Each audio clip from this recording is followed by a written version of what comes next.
Assalamualaikum warahmatullahi wabarakatuh.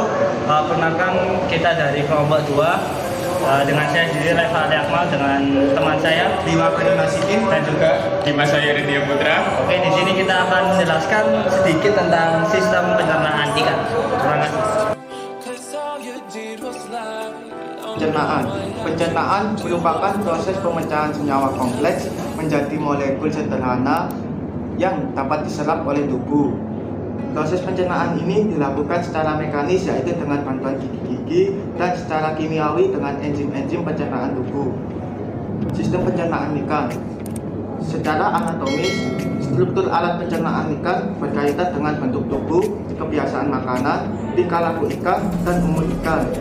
Sistem atau alat pencernaan ikan terdiri dari dua bagian, yaitu saluran pencernaan atau traktus digestivus dan kelenjar pencernaan atau glandula digestoria. Sistem pencernaan meliputi organ yang berhubungan dengan pengambilan makanan, mekanisme dan penyediaan bahan-bahan kimia, serta pengeluaran sisa-sisa makanan yang tidak terjemahkan oleh pencernaan keluar dari tubuh. Organ pencernaan ikan berturut-turut adalah makanan masuk ke mulut dapat dikemukakan sebagai berikut: mulut, rongga mulut, pharynx, esophagus, lambung, pylorus, usus, dan anus.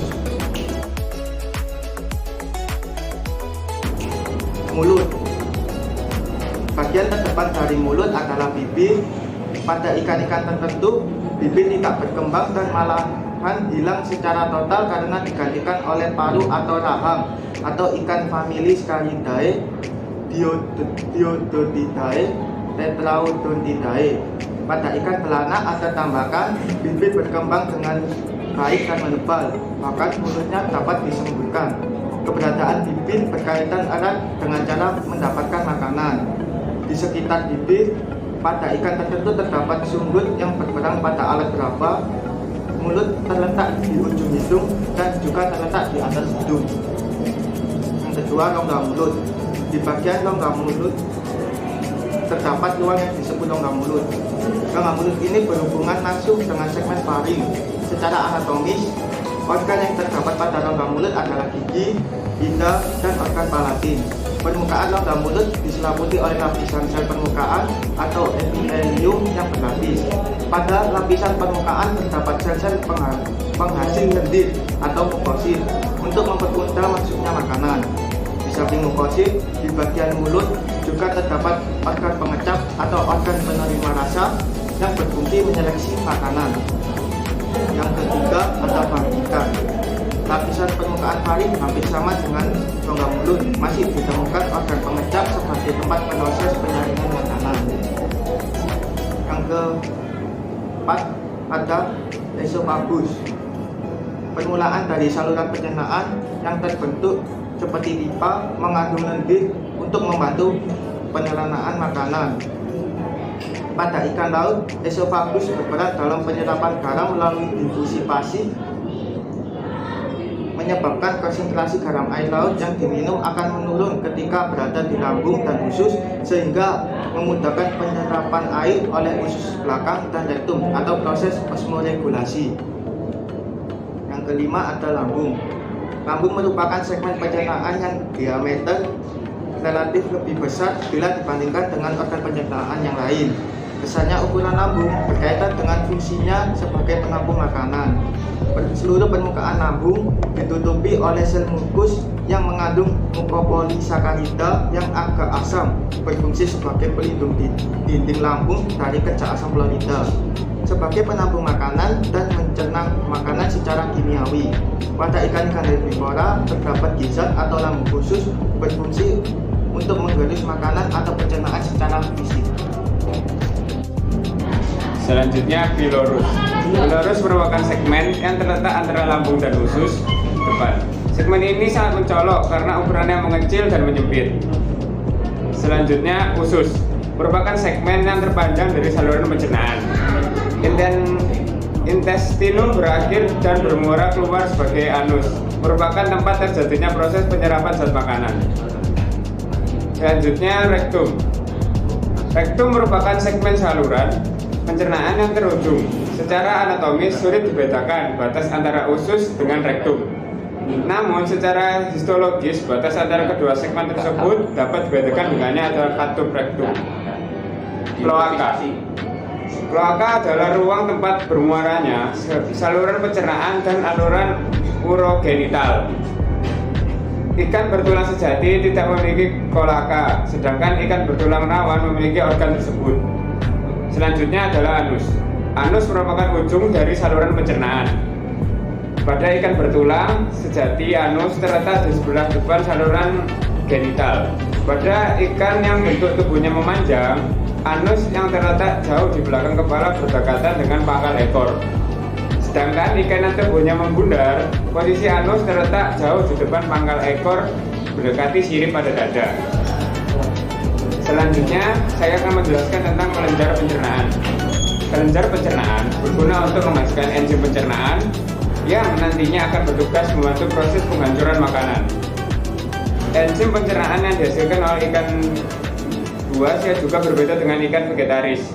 Ikan buas pada umumnya menghasilkan enzim-enzim pemecah protein, sedangkan ikan vegetaris menghasilkan enzim-enzim pemecah karbohidrat. Kelenjar pencernaan terdiri dari hati dan pankreas. Kelenjar pencernaan pertama, hati. Hati merupakan organ yang penting yang mensekresikan bahan untuk diproses. Pencernaan organ ini umumnya merupakan suatu kelenjar yang kompak berwarna merah kecoklatan. Posisi hati terletak pada rongga tubuh bagian bawah, di belakang jantung, di sekitar usus depan. Secara umum, hati berfungsi sebagai tempat metabolisme karbohidrat, lemak, dan protein, serta memproduksi cairan empedu. Yang kedua, pankreas. Pankreas merupakan organ yang mensekresikan bahan atau enzim yang berperan dalam proses pencernaan.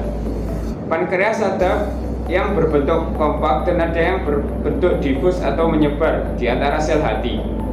Letak pankreas berdekatan dengan usus depan sebab saluran pankreatik bermuara ke usus depan.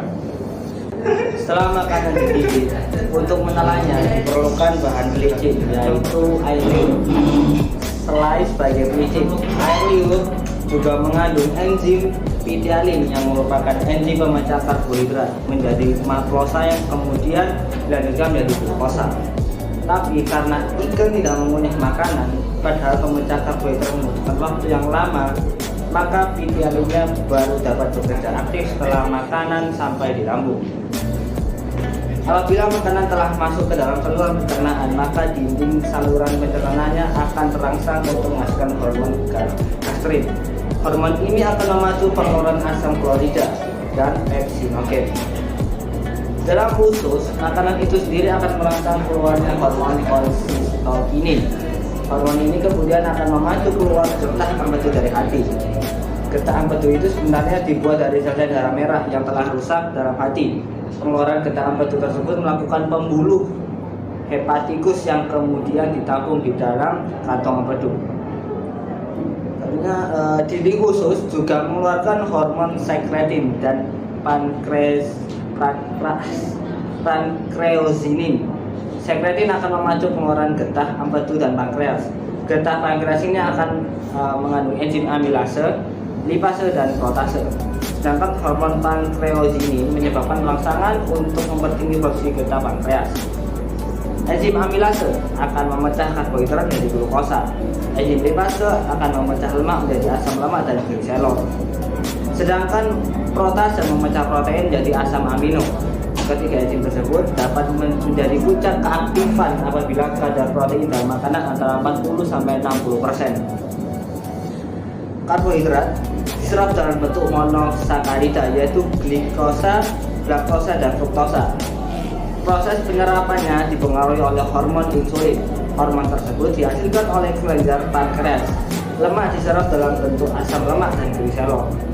Di dalam lapisan lendir di usus, asam lemak dan gliserol bersatu lagi untuk kemudian diedarkan ke seluruh tubuh melalui limfe sebesar 70% dan melalui pembuluh darah sebesar 30%.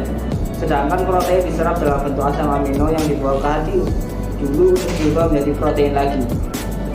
Akan tetapi yang telah disesuaikan dengan kebutuhan tubuh ikan yang bersangkutan. Pencernaan secara mekanik ini juga berlangsung di segmen lambung dan usus, yaitu melalui gerakan-gerakan kontraksi otot pada segmen tersebut. Pencernaan secara mekanik di segmen lambung dan usus terjadi lebih efektif oleh karena adanya peran cairan digestif pada ikan. Pencernaan secara kimiawi dimulai dari bagian lambung. Hal ini dikarenakan cairan digestif yang berperan dalam proses pencernaan secara kimiawi mulai dihasilkan di segmen tersebut, yaitu disekresikan oleh kelenjar lambung. Kesimpulannya, pencernaan adalah proses penyederhanaan makanan melalui cara fisik dan kimia, sehingga menjadi sari-sari makanan yang mudah diserap oleh usus. Kemudian diedarkan ke seluruh organ tubuh melalui sistem peredaran darah. Sistem atau alat pencernaan pada ikan terdiri dari dua bagian, yaitu yang pertama saluran pencernaan traktus digestivus, lalu yang kedua kelenjar pencernaan glandula digestoria. Saluran pencernaan ini terdiri dari mulut, rongga mulut, faring, esofagus, lambung, pilotisus, usus, rektum, dan anus. Sekian dari kelompok kami. Wassalamualaikum warahmatullahi wabarakatuh.